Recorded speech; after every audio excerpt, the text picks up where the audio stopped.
ये दहीमन की लकड़ी पत्थर से काटी जाती है, देख लीजिए कैसे होती है। जो धारण करके रखेगा उसको नशा नहीं चढ़ेगा, किसी भी प्रकार का कोई मतलब नहीं है। ये दहीमन बहुत ही दुर्लभ है और बहुत कम पौधे हैं, इसलिए इसे बचाएं भी, और जितने से जितना ज्यादा हो सके। इसके निकालने की विधि थोड़ी सी कठिन है। इसे निमंत्रण दे करके जिस जगह सूखी डाल रख भर दीजिए, सामने वाले को स्पर्श करा दीजिए, बस काम हो जाता है।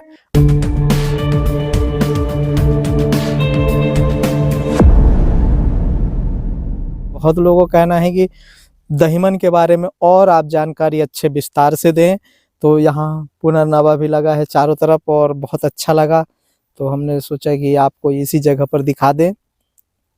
ये दहीमन के 1 फीट की लकड़ी है, जो कुछ लोगों का आर्डर है और उनको हमको भेजना है। ये 1 फीट उन्होंने बोला है, 1 फीट उनको भेजी जाएगी, इस तरीके से है।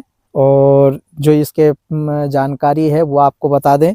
ये दहीमन की लकड़ी पत्थर से काटी जाती है, देख लीजिए कैसे होती है। पत्थर से काटी जाती है, इस तरीके से बनती है। ये पत्थर है, लकड़ी की आरी है, या कांच से इसको काट करके निकालते हैं। ये 1 फीट की दहीमन की लकड़ी है। सूखी हम निकालते हैं, गीली नहीं निकलवाते, क्योंकि गीली काटना अच्छी बात नहीं है। यह दुर्लभ पौधा है और ये नष्ट हो जाता है, इसलिए जैसे भी हमको सूखी मिल पाती है हम सूखी निकाल करके आपको देने का प्रयास करते हैं। और इसकी यह छाल है, इसमें लगा हुआ है, जो पिछले उसमें आपको छाल देखने को नहीं मिली थी, यह छाल है।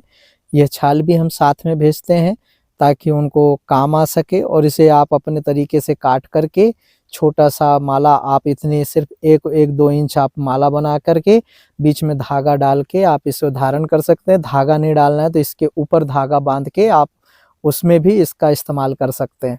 अब आपको बता दें, दहीमन में बहुत सारी योग्यताएं होती हैं, जैसे इसमें जो धारण करके रखेगा उसको नशा नहीं चढ़ेगा, किसी भी प्रकार का कोई मतलब नहीं है।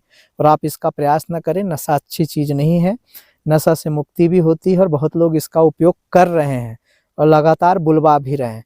तो ये लकड़ी उसे धारण करें और इसकी छाल का चूर्ण दारू हल्दी मिला करके, अगर इसके चूर्ण को किसी खाने में शराब में मिला करके और दिया जाए तो उसका शराब छूट जाता है। साथ ही साथ तंत्र क्रिया भी नहीं लगती, कहीं भी आप चले जाएं।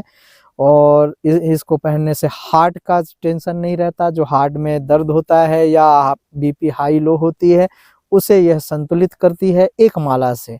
और साथ ही साथ इसके उपरांत में रक्त शुद्धि करती, रक्त शोधन करती है, शरीर में किसी प्रकार की नकारात्मक ऊर्जा को प्रवेश नहीं करने देती, ना ही टच करने देती।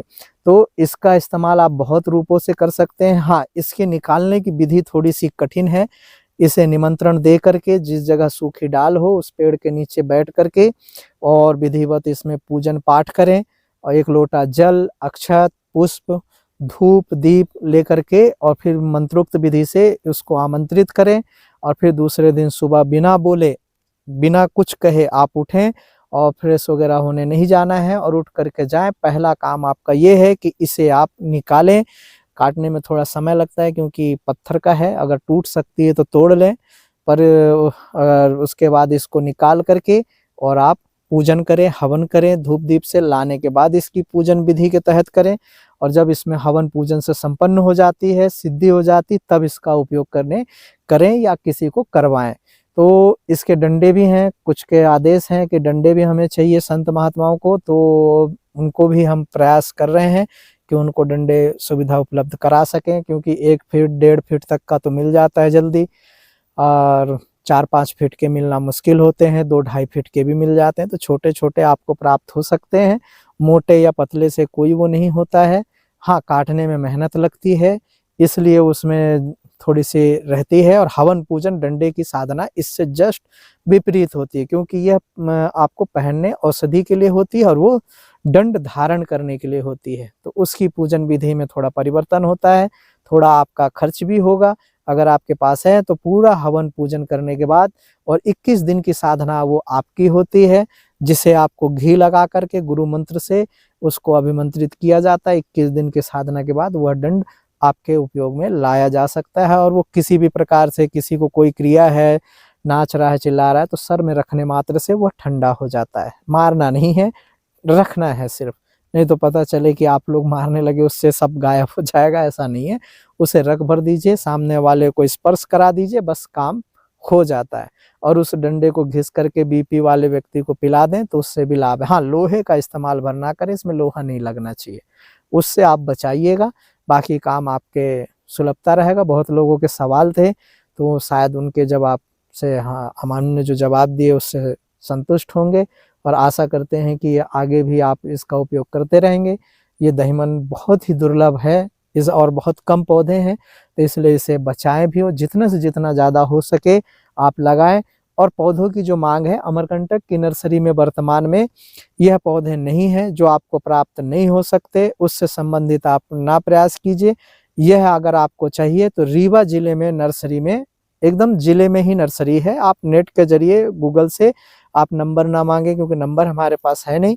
आप नेट के जरिए नर्सरी जो मैप दिखाता है उससे आप उस सरकारी नर्सरी में जाएं, 35 से 50 रुपए के अंतराल में यह पौधा आपको प्राप्त हो जाएगा, और वहाँ सुलभता से आपको मिल भी जाता है।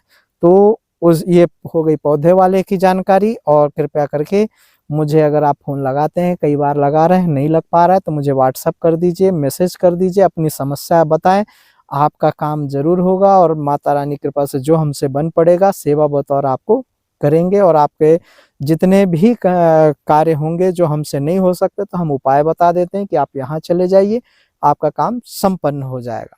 जैसा भी है पूजन पाठ से संबंधित, हाँ, इसका उपयोग तंत्र क्रिया में किसी को नुकसान करने में ना लगाइएगा। सदैव लोगों की रक्षा सुरक्षा के लिए कीजिएगा। हमारा उद्देश्य सुरक्षा को लेकर के है, लोगों के निरोगी काया करने के लिए है, ना कि किसी को नुकसान देने के लिए, क्योंकि इसके नुकसान भी हैं, बहुत लोगों को जानकारी है आसपास के लोगों के जरिए। तो कृपया कर किसी को भी नुकसान दहीमन से ना कराएं। और हो सके तो हाथ जोड़कर विनती है, बिल्कुल भी ऐसा काम ना करिएगा। और देखते हैं आपको आगे क्लासेस वगैरह भी चलाने के लिए, तो आगे भी हम आपको चर्चाओं में बताते रहेंगे। और विपुल जी को भी धन्यवाद जो आकर के अपना समय समय पर जनता के सामने अब इन आयुर्वेद को फैलाने का कार्य कर रहे हैं, और आगे भी फैलाते रहेंगे। ठीक है जी, नमस्कार।